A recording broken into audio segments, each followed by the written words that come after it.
नमस्कार दोस्तों, मेरा नाम है राजेश और क्राइम स्टोरीज चैनल पर मैं आपका बहुत बहुत स्वागत करता हूं। दोस्तों, आज की जो ये क्राइम की घटना है वो है मुंबई महाराष्ट्र से। बेटे की शादी में दहेज ना मिलने की जो कील कमल राय के मन में चुभी थी, उसे निकालने के लिए उसे 3 साल इंतजार करना पड़ा। उसने अपनी संतुष्टि के लिए कील तो निकाल दी, लेकिन उसका अंजाम जो हुआ वो बहुत ही खौफनाक था। बिहार के मधुबनी जिले की गौरीगंज तालुका के गांव लालापुर के रहने वाले 50 साल के सुधीर ठाकुर करीब 22-23 साल पहले मुंबई के उपनगरी अंधेरी में आ बसे थे। उन्होंने यही काम धंधा शुरू कर दिया था। परिवार गांव में रहता था, जिसमें उनकी पत्नी के अलावा एक जवान बेटी नंदिनी और 2 बेटे थे। अपनी कमाई का ज्यादातर हिस्सा वो गांव परिवार भेज दिया करते थे। परिवार खुशहाल था, गांव में मान सम्मान की कमी नहीं थी। उनके मान सम्मान को धक्का तब लगा जब उनकी बेटी नंदिनी ने गांव के ही एक अलग बिरादरी के लड़के से लव मैरिज कर ली और मुंबई आकर रहने लगी। घर परिवार की इज्जत के मद्देनजर उन्होंने अपना पूरा परिवार मुंबई बुला लिया था। ये सच है कि समय बड़े से बड़ा घाव भर देता है। शादी भले ही अंतरजातीय हो, अगर बेटी सुखी हो तो परिवार उसका बड़े से बड़ा गुनाह माफ कर देता है। नंदिनी के साथ भी यही हुआ। परिवार ने उसे माफ करके गले लगा लिया। जब तब उससे फोन पर बात होने लगी। ये सिलसिला 2 सालों तक चलता आ रहा था, लेकिन फिर अचानक नंदिनी का फोन आना बंद हो गया। 7 दिनों तक लगातार फोन करने के बाद भी जब नंदिनी से उनका कोई संपर्क नहीं हो पाया तो पूरा परिवार किसी अनहोनी के डर से परेशान हो उठा। नंदिनी ने अपने ससुराल वालों के विरुद्ध जाकर पंकज राय से अंतरजातीय विवाह किया था, जिसकी वजह से वो अपने ससुर के दिल में जगह नहीं बना पाई थी। ये बात पूरे परिवार को मालूम थी। नंदिनी के ससुर कमल राय उसी गांव के रहने वाले थे जिस गांव की नंदिनी थी। वो अपने पूरे परिवार के साथ मुंबई में कांदीवली के भाजीपाड़ा मार्केट परिसर में रहते थे और कांदीवली से डोखरा खरीदकर मुंबई के कई इलाकों की दुकानों में सप्लाई करते थे। बेटा पंकज राय कांदीवली की ही ड्राई फ्रूट्स की एक दुकान पर सेल्समैन था। कुल मिलाकर परिवार की आर्थिक स्थिति ठीक ठाक थी। 11 दिसंबर 2020 को करीब 10 बजे सुधीर ठाकुर ने कांदीवली समता नगर पुलिस थाने आकर थाना प्रभारी राजू कस्बे से मुलाकात की। उन्होंने उन्हें अपनी बेटी नंदिनी के बारे में सारी बातें बताकर उसकी गुमशुदगी की शिकायत दर्ज करवा दी। उन्होंने नंदिनी के ससुराल वालों पर संदेह जाहिर किया। सुधीर ने बताया कि उनकी बेटी नंदिनी का 4 दिसंबर 2020 से फोन बंद है। तब से वो उससे लगातार संपर्क करने की कोशिश कर रहे हैं, लेकिन उन्हें उसके बारे में कोई जानकारी नहीं मिल रही है। जब मैं नंदिनी की ससुराल गया तो पता चला कि उसकी ससुराल के सभी लोग गांव गए हैं। घर में ताला लटक रहा है। जब आसपास के लोगों से पूछताछ की तो उन्होंने नंदिनी के बारे में कोई जानकारी नहीं दी। बेटी कहाँ है, किस स्थिति में है, आप उसका पता लगाकर मेरी मदद करें। नंदिनी की संदिग्ध गुमशुदगी का मामला दर्ज होते ही राजू कस्बे ने इसकी जानकारी थाना प्रभारी और अपने वरिष्ठ अधिकारियों डीसीपी डॉक्टर स्वामी, एसीपी जादव को देने के बाद जांच की जिम्मेदारी इंस्पेक्टर रविंदर पड़वल को सौंप दी। साथ ही उनके सहयोग के लिए असिस्टेंट इंस्पेक्टर सीधाराम मेहत्रे, विजय सस्कर, एसआई खड़रे, कांस्टेबल किरण सालुके और पाटने की एक टीम भी बना ली। चूंकि मामला संदेहपूर्ण था, इसलिए इंस्पेक्टर रविंदर पड़वल ने अपने सहायकों के साथ तेजी से जांच शुरू कर दी। उन्होंने नंदिनी के ससुराल वालों को बिहार से बुलाकर पूछताछ शुरू की।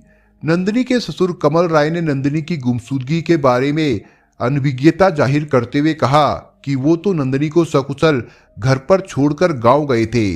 वो कहां चली गई, इस बारे में उन्हें कोई जानकारी नहीं है। वैसे भी वो एक कैरेक्टरलेस लड़की थी।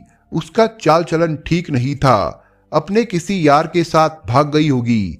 हालांकि नंदिनी का ससुर कमल राय अपने आप को नंदिनी के विषय में पाक साफ बता रहा था, लेकिन इंस्पेक्टर रविंदर पड़वल और उनके सहायकों को उसके कथन पर भरोसा नहीं था। नंदिनी के मामले की जांच की कोई और रूपरेखा तैयार करके वो उसकी तह में जाने की कोशिश करते। उसके पहले ही उन्हें जो जानकारी मिली उससे उनकी सोच ही बदल गई।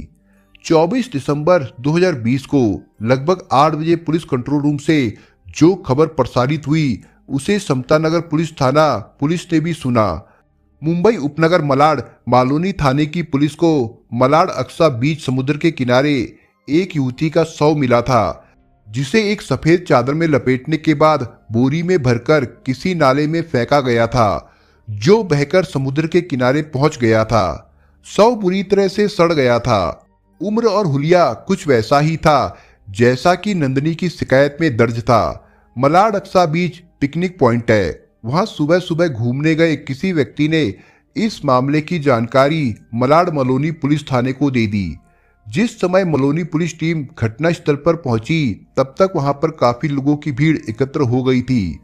पुलिस ने उन्हें हटाकर जांच शुरू कर दी। शव की स्थिति देखकर पुलिस जांच टीम और वरिष्ठ अधिकारियों को यकीन हो गया था कि उस महिला का शव कई दिनों से पानी में पड़े होने की वजह से बुरी तरह से विकृत हो गया है, जिसकी शिनाख्त करना मुश्किल था।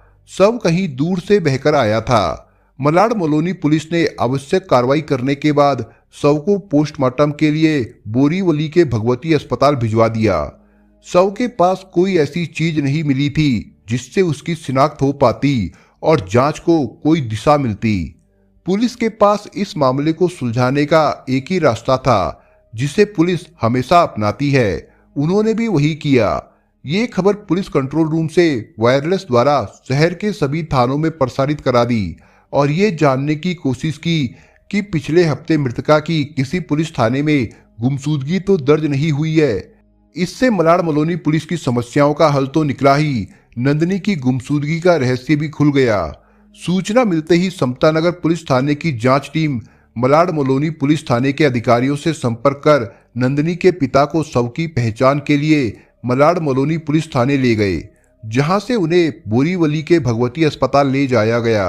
अस्पताल में नंदिनी के पिता शव को देखकर अपनी छाती पीट पीट कर रोने लगे।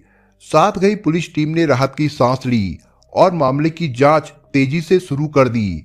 अभी तक जहां नंदिनी का ससुर कमल राय सिर्फ संदेह के घेरे में था, अब जांच के रडार पर आ गया। इसलिए बिना किसी विलंब के समतानगर पुलिस ने उसे हिरासत में ले लिया। पुलिस के वरिष्ठ अधिकारियों ने दोनों पुलिस थानों के अधिकारियों को इस मामले की जांच समांतर रूप से करने का आदेश दिया।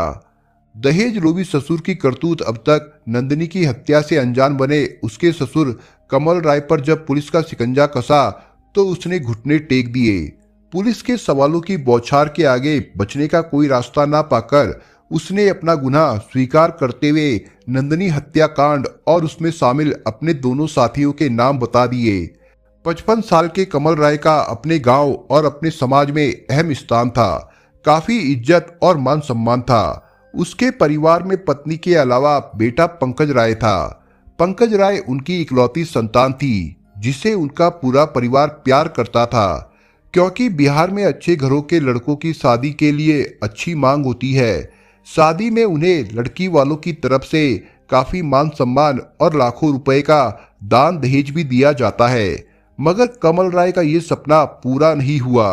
उनके बेटे पंकज राय ने नंदिनी ठाकुर से लव मैरिज कर कमल राय के सारे सपने तोड़ दिए। 22 साल की नंदिनी ठाकुर देखने में स्वस्थ और सुंदर थी और उसका स्वभाव भी अच्छा था। उसका परिवार उसी गांव में रहता था जिस गांव में कमल राय का परिवार रहता था। ब्राह्मण होने के नाते उसके परिवार की भी गांव में खूब इज्जत थी। 23 साल का पंकज राय भरी पूरी कदकाठी का युवक होने के साथ साथ तेज तर्रार और महत्वाकांक्षी युवक था। नंदिनी और पंकज की दोस्ती उस समय शुरू हुई थी जब दोनों पढ़ते थे। स्कूल साथ साथ जाते और आते थे। मौका मिलने पर दोनों साथ खेलते कूदते थे। पढ़ाई में एक साल सीनियर होने के नाते पंकज नंदिनी की मदद किया करता था। कभी पंकज तो कभी नंदिनी अपनी पढ़ाई को लेकर एक दूसरे के घर पर भी आया जाया करते थे। दोनों कम उम्र थे, इसलिए उनके घर आने जाने पर कोई रोक टोक नहीं थी और ना ही इस पर किसी को कोई ऐतराज था। लेकिन जैसे जैसे उनकी उम्र बढ़ी वैसे वैसे उनकी सोच में बदलाव आने लगा था। उनका मन पढ़ाई लिखाई में कम प्यार मोहब्बत की तरफ अधिक खिंचने लगा। नतीजा ये हुआ कि ये बात कमल राय तक पहुंच गई। उसने बेटे को मुंबई बुलाकर नौकरी पर लगा दिया। पंकज के मुंबई जाने के बाद नंदिनी भी पढ़ाई छोड़कर घर पर बैठ गई और घर के कामों में मां का हाथ बटाने लगी। लेकिन इसके बावजूद पंकज और नंदिनी के दिलों की नजदीकियां कम नहीं हुई। दोनों का इश्क मोबाइल के जरिए फलता फूलता और जवान होता रहा। दोनों एक दूसरे के दिल में कुछ इस तरह से उतर गए थे कि एक दूसरे को अपना जीवन साथी बनाने का फैसला कर लिया था। जब ये बात उनके परिवार वालों तक पहुंची तो उन्होंने इस पर ऐतराज जताया, मगर इसका उन पर कोई प्रभाव नहीं पड़ा। जैसे जैसे समय बीतता रहा वैसे वैसे उनका प्यार और परिपक्व होता रहा। मौका देखकर कमल राय ने जब पंकज को समझाया तो उसने बिना किसी डर के अपने मन की बात पिता से कह दी कि वो नंदिनी से प्यार करता है और उसी से शादी करेगा। लेकिन ये संभव नहीं है। पिता कमल राय ने गंभीर होकर कहा, क्यों पापा, आखिर नंदिनी में क्या बुराई है? अच्छी खासी होने के साथ साथ सुंदर है। वो भी मुझे उतना ही प्यार करती है जितना कि मैं। अगर मेरी शादी उससे नहीं हुई तो मैं किसी और से शादी नहीं करूंगा। पंकज अटल रहा अपने फैसले पर। पंकज के इस फैसले से कमल राय को लाखों के दहेज का ख्वाब टूटता हुआ नजर आया। उसने बेटे को आड़े हाथों लेते हुए कहा, प्यार तो तुम्हें वो लड़की भी करेगी जिसे मैंने पसंद किया है। लड़की भी सुंदर और सभ्य है। उससे शादी करोगे तो मान सम्मान तो बढ़ेगा ही, साथ में अच्छा खासा दान दहेज भी मिलेगा, समझे? कुछ भी हो, मुझे नंदिनी पसंद है, मैं उसी से शादी करूंगा। पंकज ने साफ साफ पिता का विरोध किया। उसकी बात सुनकर कमल राय गुस्से में बोले, ये ठीक नहीं है। वो हमारे गांव के ब्राह्मण की बेटी है। उससे तुम शादी करोगे तो हमारी और उसकी समाज में क्या इज्जत होगी, बदनामी होगी अलग से। इसलिए तुम्हें उस लड़की को भूलना होगा। यही बात नंदिनी के परिवार वालों ने भी उससे कही और उसे समझाया, लेकिन उस पर कोई असर नहीं हुआ और अपने परिवार वालों के खिलाफ जाकर दोनों ने 2017 में लव मैरिज कर ली। अब नंदिनी पंकज राय बनकर पंकज के परिवार में शामिल हो गई। शादी के बाद पंकज नंदिनी को मुंबई ले आया था। समय के साथ नंदिनी के परिवार वालों ने उसे माफ करके अपना लिया। पंकज ने भी अपने परिवार वालों को मना लिया था, मगर पंकज के पिता कमल ने उन्हें माफ नहीं किया था। उसके मन में प्रतिष्ठा को लेकर जो कील चुभी थी वो उसे निकाल फेंकने का मौका खोज रहा था, और ये मौका उसे 3 साल बाद मिला। लॉकडाउन में जब पंकज अपनी मां को लेकर छठ पूजा में बिहार गया तो चाहते हुए भी वो नंदिनी को अपने साथ नहीं ले जा सका। उसने नंदिनी को अपने पिता के पास छोड़ दिया ताकि उसे खाने वगैरह की परेशानी ना हो। खुद को घर में अकेला देखकर कमल राय ने नंदिनी के खिलाफ एक खतरनाक फैसला ले लिया। इस फैसले में उसने अपने दोस्तों कृष्णा सिंह और प्रदीप गुप्ता को 1.5 लाख रुपए का लालच देकर अपनी योजना में शामिल कर लिया। कृष्णा और प्रदीप पेशे से ऑटो ड्राइवर थे और उसके दोस्त थे। कृष्णा सिंह और प्रदीप गुप्ता उसी बस्ती में रहते थे जिसमें कमल राय रहता था। कमल राय उनके ऑटो से अक्सर अपना माल कस्टमरों तक पहुंचाता था। दोनों को अपनी योजना में शामिल करने के लिए कमल ने कृष्णा सिंह को 68,000 रुपए काम होने के पहले दे दिए। बाकी काम होने पर देने का वादा किया। 4 दिसंबर 2020 की रात कमल राय ने मौका देखकर पहले से ही उस रूम का लॉक खराब कर दिया जिसमें नंदिनी सोती थी। उसके बाद कमल राय ने अपने दोनों दोस्तों के साथ रात 12 बजे तकिए से नंदिनी का मुंह दबाकर उसकी हत्या कर दी और बोरी व चादर में लपेटकर उसके शव को ऑटो से ले जाकर भाजीवाड़ाओं के नाले में फेंक आए। नंदिनी के शव को ठिकाने लगाने के बाद कमल और प्रदीप गुप्ता अपने अपने गांव चले गए। कमल राय के बयान और निशानदेही पर प्रदीप गुप्ता को उत्तर प्रदेश के मिर्जापुर जिले से तो कृष्णा सिंह को उसके घर पोईसर मुंबई से गिरफ्तार कर लिया गया। उनसे विस्तार से पूछताछ करने के बाद उनका अपराध धारा 302, 201, 34, 120 के अंतर्गत दर्ज कर दिया गया। आगे की जांच के लिए उन्हें मलाड़ मोलोनी पुलिस थाने के अधिकारियों को सौंप दिया गया था, जहां से तीनों को कोर्ट में पेश किया गया और वहां से उन्हें जेल भेज दिया गया था। दोस्तों, आप अगर चैनल पर नए हो तो आप चैनल को सब्सक्राइब करने के साथ कमेंट बॉक्स में इस कहानी के बारे में अपने विचार जरूर लिखिएगा। मिलता हूं एक नई कहानी के साथ, तब तक के लिए अपना ख्याल रखिएगा। धन्यवाद।